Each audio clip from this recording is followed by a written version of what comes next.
오늘이 무슨 날입니까? 추수감사절.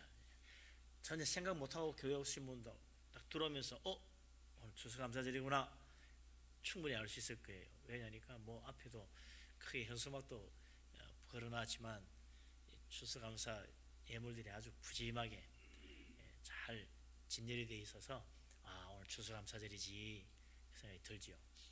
오늘 보니까 아주 막 꾸며놓은 게 작품이에요. 작품. 오늘 이거 어떻게 이제 다 끝나고 행사 끝나고 어떻게 가져가나 아까워서 못 가져갈 것 같아요. 예, 감사합니다. 이래 놓으니까 말이죠. 전체적으로 하나의 작품인데 어떤 사람은 또 우리 구역 이름이 왜 안 나옵니까? 이런 분이 있다 그래요.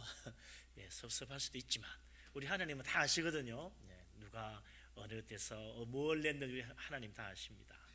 우리 하나님께서 또 다 아시고 하늘 문을 열어서 물 붓듯이 축복하실 줄로 믿습니다. 아멘. 예, 우리나라 추수감사절은 우리나라의 복음을 전해준 미국 선교사들의 영향을 받아가지고 추수감사절 지키게 된 거죠. 미국 사람들이 왜 추수감사를 지키게 됐나?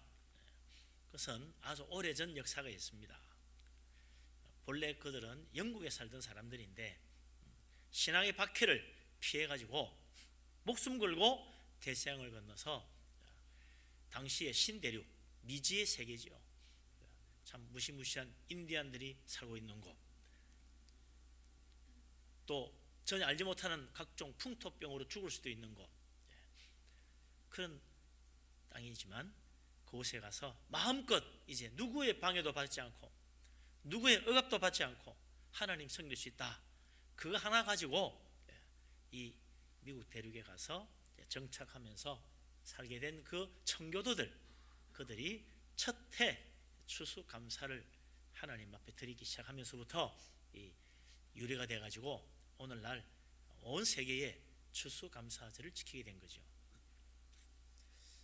그러니까 400년 전 1620년 12월 26일 크리스마스 바로 다음 날 미국 땅 지금의 동부 대서양 쪽 그 해변가에 있는 플리머스라고 하는 조그만 그런 항구에 도착을 해가지고 첫 자리를 잡았는데 생각해 보면 종교 기억이 1517년인데 딱 100년 뒤구나. 100년을 하고도 뭐 한 2, 3년 더 지나겠죠. 1620년이니까 종교 기억이 일어나고 100년 뒤 그 순수한 믿음으로 살겠다는 그 신앙을 지키기 위해서 어떤 박해도 받지 않고 우리가 이 진실로 이 종교개혁 신앙을 그대로 유지하면서 하나님 중심으로 말씀 중심으로 살겠다. 그래서 찾아간 곳이 미국 대륙이었다는 거죠. 종교개혁이 없었으면 추수감사절도 없었을 것이다.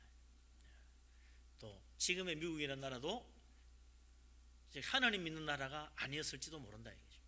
종교개혁의 영향입니다. 그들이 대서양을 건너갈 때 메이플라워호라고 하는 배를 타고 갔다 그러죠. 미국 땅에 도착한 사람이 146명. 청교도들은 너무나 감격했습니다. 배에서 내리자마자 막 와 소리를 지르고 말이죠. 너무 좋아가지고 막 땅을 파가지고 흙을 막 뿌리면서 말이에요. 할렐루야 하는 사람도 있고 말이에요. 어떤 사람은 막 바위를 끌어안고는 하나님 감사합니다 기도하는 사람도 있고 막 눈물과 감격의 시간이었다 그래요. 그도 그런 것이 그 대서양 건너온 항해가 정말 위험한 항해였다는 겁니다.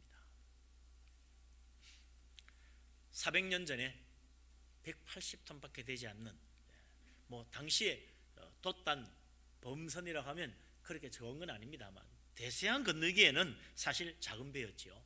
이름은 멋있습니다. 메이플라워, 5월의 꽃이라. 대서양 횡단하는데 목숨을 걸지 않으면 결코 대서양 횡단을 생각할 수 없는 시대였다 이거죠. 모험가들이 하는 일이었어요 당시에는. 그러나 모두 다 그 배를 타고 신앙의 자유를 위하여 유럽을 탈출해 갔던 거죠. 만 일이었어요. 목숨을 참 잃을 수도 있는 그런 위기들이 여러 번 있었습니다. 배에 내릴 때 하나같이 그 위험하기 짝이 없는 항해를 마치면서 불평할 수 있었어요. 우리가 미쳤지. 아니, 이런 작은 배를 타고 대서양을 건너려고 했다니 누가 이런 계획을 세웠어? 그 사람 위로 오라고 말이죠. 우리를 인도했던 그 사람 맥살을 잡고 흔들 수도 있었을 거예요. 너 미쳤냐고, 이런 짓을 했냐고 말이죠. 우리가 바보지, 알았으면 안 알았을 거라고. 그랬을 수 있어요. 그러나 단 한 사람도 그렇게 불평하거나 화를 내거나 배를 타고 가자는 사람, 그 맥살을 잡은 사람은 없었습니다. 모두 다 하나같이 하나님께 감사를 드린 거예요.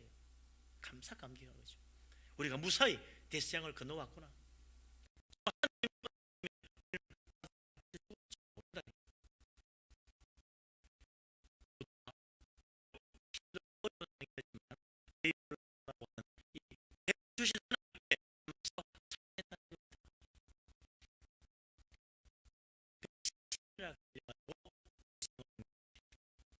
그래서 이걸 계산을 해보면 그 배가 대서양을 건너가는데 평균 속도가 얼마였느냐? 평균 속도, 우리가 걸어가는 속도보다 더 느렸다. 시속 2마일이야. 시속 2마일. 그러면 한 시간에 1.6km, 3.2km, 3.2km. 보통 사람 걸어가면 아무리 천천히 가도 웬만한 사람 한 4km 걷거든요. 그거보다 더 느렸어. 그만큼 대서양 항해가 힘들었다는 거죠. 얼마나 답답했겠어요. 이게 도대체 가는 거야, 멈춰 있는 거야. 답답했을 거예요. 그러나 미국 땅에 도착한 청교도들은 이제 더 이상 박해를 받지 않고 오직 믿음으로, 오직 말씀 중심으로, 오직 은혜로 살 수 있는 이 신앙을 지킬 수 있다는 것 때문에 그들은 하나님께 감사하고 찬양했다는 거죠. 누구도 불평하지 않았어요. 불행한 일, 위험한 일 없었느냐? 여러 번 있었습니다.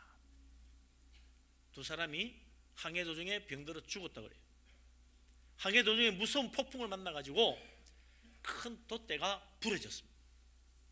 저 돛대가 부러지지 않았다면 더 빨리 갔을 수도 있었겠죠. 항해를 중단하고 돌아가야 된다. 아니 그래도 가야 된다. 그 돛대 부러지고 말이죠. 설왕설래 했었어요. 그렇지만 가기로 했다. 그뿐만 아니라 어떤 날은 산더미 같은 파도에 휩쓸려 가지고 여자들이 바닷속에 빨리 들어간 적도 있었어요.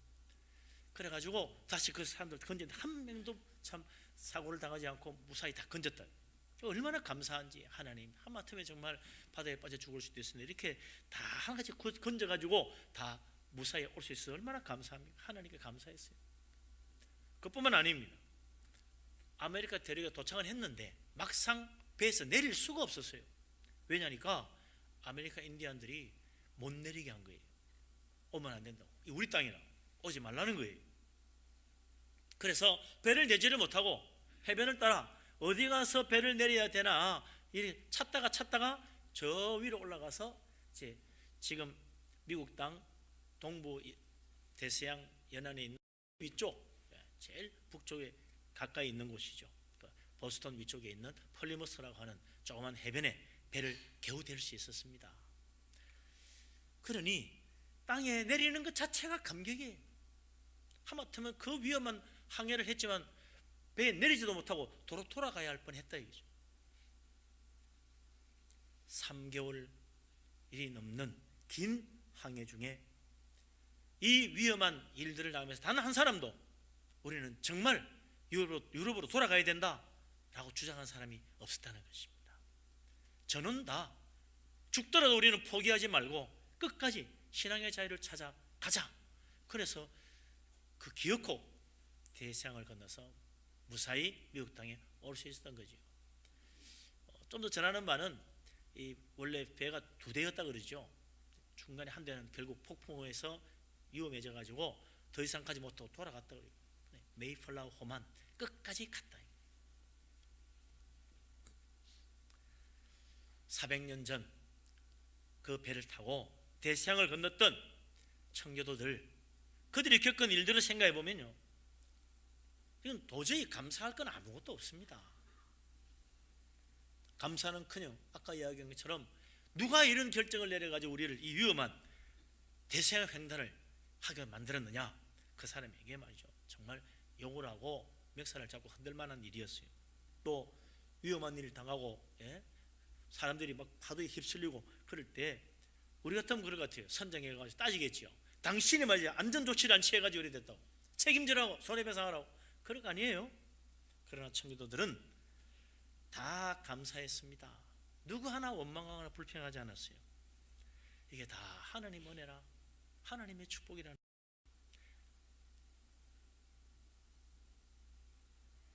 하나님 믿지 않았다면 이들은 감사하지 않고 오히려 불평하고 원망하고 싸웠을 것이라.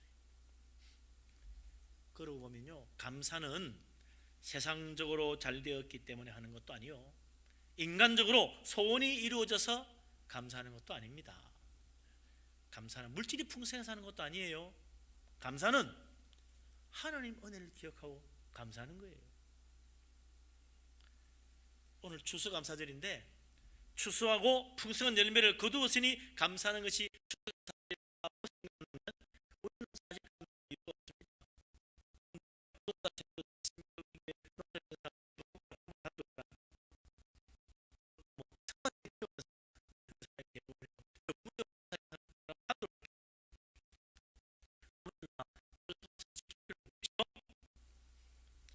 추수감사라는 것도 그래요.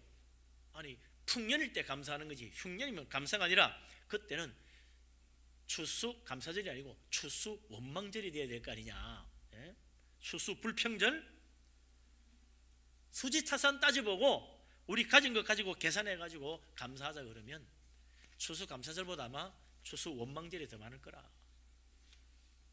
감사는 이익의 결과를 따져보고 하는 것이 아닙니다. 감사는 내가 가진 것이 얼마나 많은가를 따져보고 감사하는 것이 아닙니다. 감사는 하나님의 섭리와 하나님의 인도하심과 하나님 은혜를 기억하고 감사하는 거예요. 지금까지 산 것 자체가 하나님 은혜요, 놀라운 축복 아니에요? 그러니 어찌 감사하지 않을 수 있겠습니까? 하나님이 아니면 우리는 사실 아무것도 가지지 못합니다.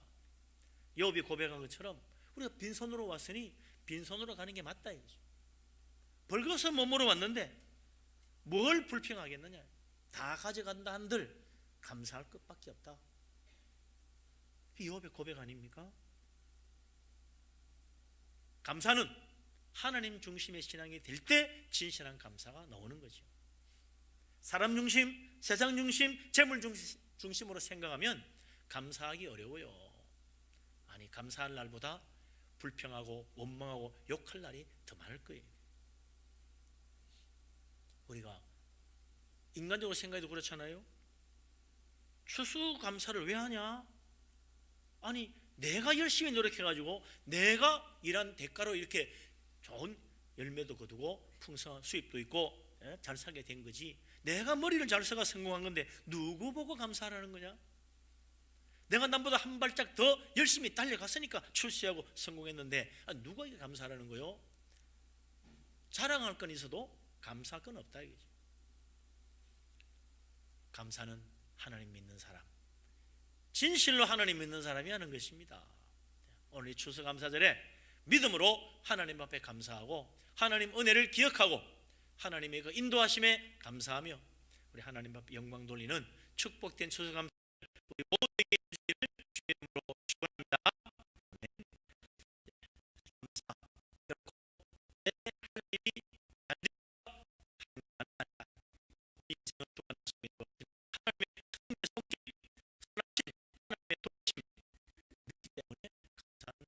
오늘 시편 111편 찬양도 보면 바로 이런 감사로 가득 차 있는 것을 알 수 있습니다. 뭘 감사할 것인가? 왜 감사할 것인가? 이게 나와 있어요.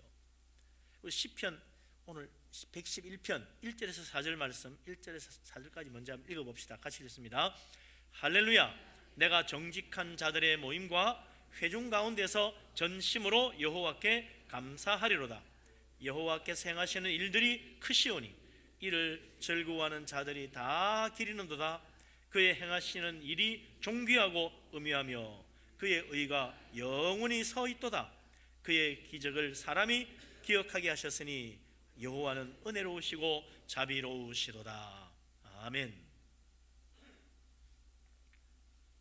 이 시편 111편 마지막 10절 끝까지 다 읽어봐도 그렇지만 이 내용이에요.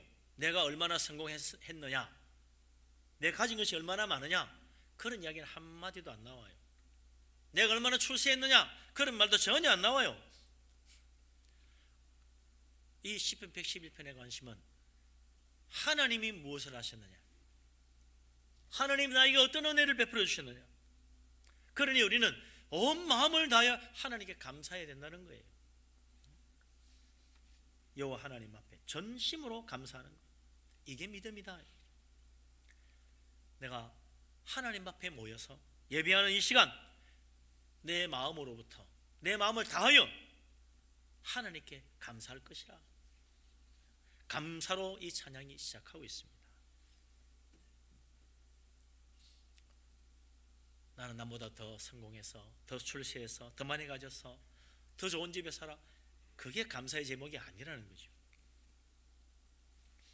2절에도 보면요, 내가 하나님께 감사한다 그러면서 무엇 때문에 감사하느냐, 내가 아주 큰 일을 성공적으로 잘했기 때문에 감사한다가 아니에요. 여호와께서 행하신 크고 놀라운 일, 그걸 보고 감사한다는 거예요. 그게 나에게 무슨 축복이 되느냐, 그건 중요한 문제가 아니에요.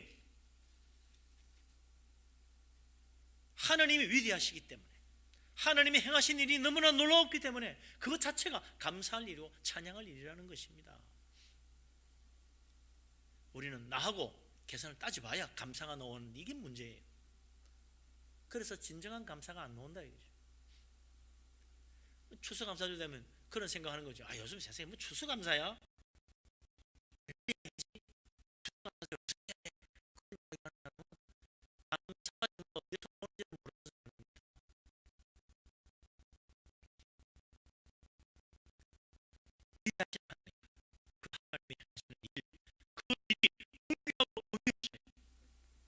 그래서 하나님께 감사하는 겁니다. 그 하나님, 위대하신 하나님 나에게 얼마나 큰 복을 주었냐, 그 생각하고 감사하는 게 아니에요. 하나님이 행하신 놀라운 일들이 너무나 존귀하다, 너무나 어려우시다, 너무나 어미하시다. 그래서 그거 생각하니까 감사하게 되더라. 하나님이 어려우신 것이 감사한 거예요. 하나님이 존귀하신 일을 행하심으로 감사한 거고, 그 어마어마하신 하나님, 위대하신 하나님 볼 때마다, 야, 그 하나님이 나를 하나님 백성 삼아주시고 내가 하나님 믿고 믿음으로 살 수 있도록 은혜 베풀으시니, 그것만 해도 나는 뭐 더 이상 바랄 게 없다. 그 이상 바란다면 그게 잘못이지. 우리 하나님 정말 믿음으로 바라보고 하나님의 위대하심, 하나님의 존귀하신 그 손길, 하나님이 행하시는 그 놀라우신 어려우신 일들을 바라보면서 감사하며 우리 하나님 앞에 영광 돌리는 축복된 믿음의 사람 되시기를 주의 이름으로 축원합니다. 아멘. 그래서 감사는요, 하나님 보고 감사하는 거예요. 나를 보고 감사하는 거 아니다. 내 주위를 살펴보면 불평할 게 너무 많아. 400년 전 대서양을 건너 미국에 온 청교도들처럼 하나님 바라봐야 돼요. 그동안 내가 겪은 일, 치가 떨린다, 그게 아니다 이거죠. 하나님 바라봐야 돼요. 그러면 위대하신 하나님이 우리를 얼마나 사랑하시는지, 하나님 나에게 베푸신 은혜가 얼마나 큰지 저절로 감사가 나온다는 거죠.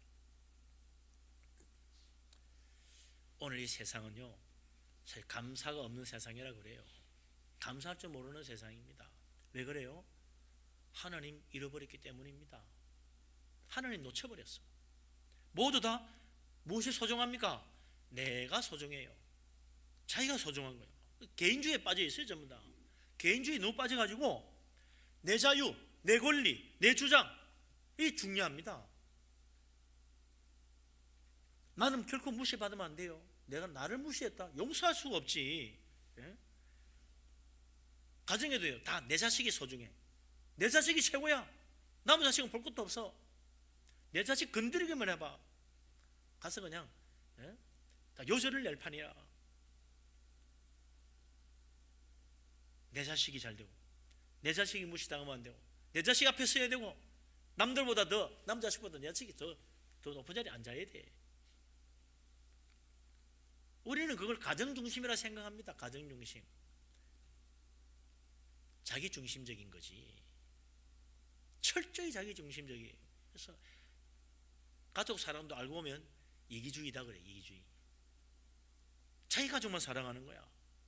자기 자신만 사랑하고. 왜 그렇게 됩니까? 왜 가정 중심도 자기 중심이 됐어요? 하나님 몰라서 그래요. 하나님 몰라서. 하나님 바라보지 않아요.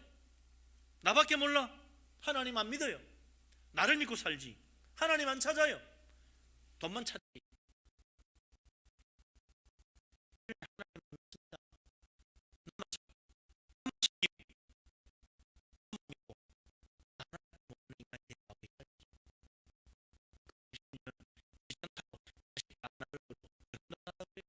나라 감사는 없고 좋은 사방에 원망 불평만 가득해요. 더 못 가져서 불평하고, 예? 하나님 욕하고 비난하고 불평하고.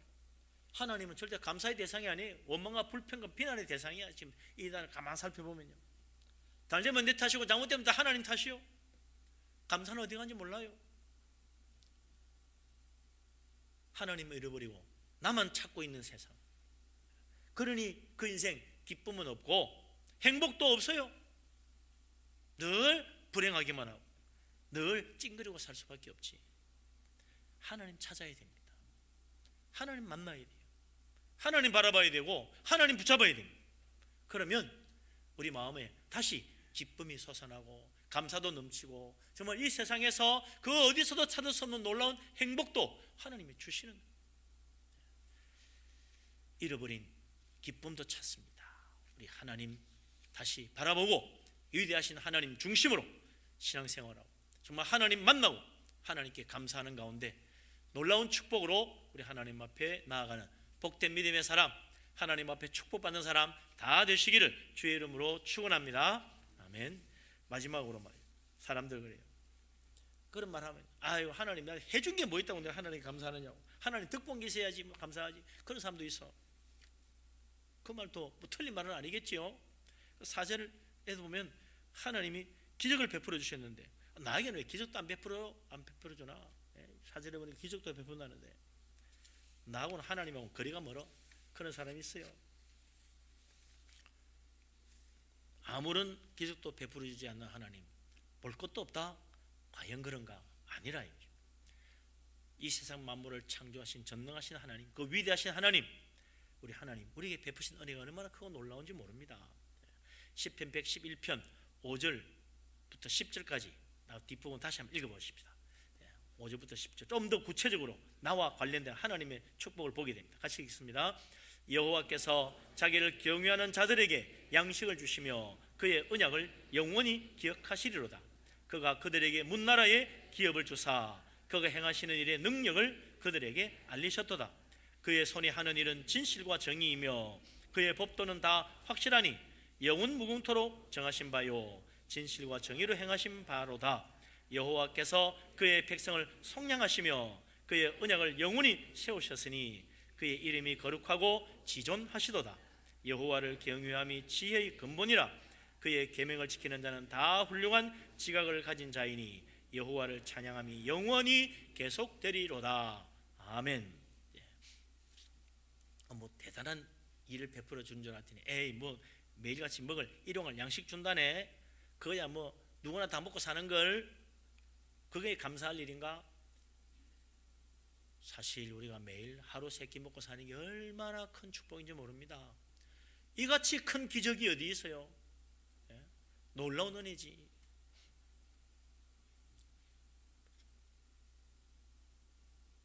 솔로몬이 그랬잖아요. 젊은 사자는 굶주릴지라도 여호와를 경외하는 자는 부족함이 없다고 그랬어요. 젊은 사자가 굶주린대요. 그게 사실이에요. 무서운 늑대가 굶주려요. 먹는 날이 별로 없어. 사실은 굶주려서 사냥하는 거예요. 그게 사자고 그게 늑대입니다. 굶주리기 때문에. 먹이하면 잡는 일이 얼마나 힘든지 몰라요. 우리가 볼 때는 턱 하면 잡는 것 같지 천만에 안 그렇다. 먹는 날보다 굶주리는 날이 더 많습니다. 사자일지라도 호랑이일지라도 늑대라도 그래요. 그러나 하나님 우리가 사자보다 늑대보다 더 약하지만 일용할 양식 끊이지 않게 매일같이 먹고 있잖아요. 이게 기적입니다. 은혜고 축복입니다. 더구나 9절에 뭐라고 그래요? 하나님이 우리에게 그 백성을 속량하신다. 죄 용서 받는 게 얼마나 큰 은혜요, 얼마나 큰 기적인지 어떻게 알아요? 그걸 몰라 사람들이. 죄 용서 받는 것만큼 큰 은혜가 어디 있습니까? 이거 해결하지 못하면 천국 못 가요. 지옥에 영원한 불에 가요. 근데 하나님이 나를 지옥에 갈 나를 천국으로 보내줘서 이보다 더 놀라운 기적과 놀라운 축복이 어디 있습니까? 6절에 보면 문나라의 기업을 하나님이 주신다. 우리가 일하는 직장 일터도 하나님 주신 축복입니다. 이것도 기적이지. 얼마나 감사해요. 위대하신 하나님, 이 놀라운 축복 기억하고 감사하여 우리 하나님 앞에 영광 돌리는 복된 믿음의 사람 다 되시기를 주의 이름으로 축원합니다. 아멘. 기도합니다. 하나님, 우리를 사랑하시고 축복하심을 감사합니다. 위대하신 하나님 행하신 놀라운 일들을 찬양하며 감사를 드립니다. 우리에게 일용할 양식도 주시고 일터도 주시고 우리의 죄도 속량하시고 구원의 은혜 베푸심을 감사합니다. 모두가 다 우리 하나님 주신 것인 줄로 믿습니다. 날마다 감사하며 추수감사들에 더욱 감사가 넘쳐서 주께 영광 돌리는 우리들 다 되게 하여 주시옵소서. 예수 그리스도 이름으로 기도합니다. 아멘. 찬송가 590장을 찬양합니다.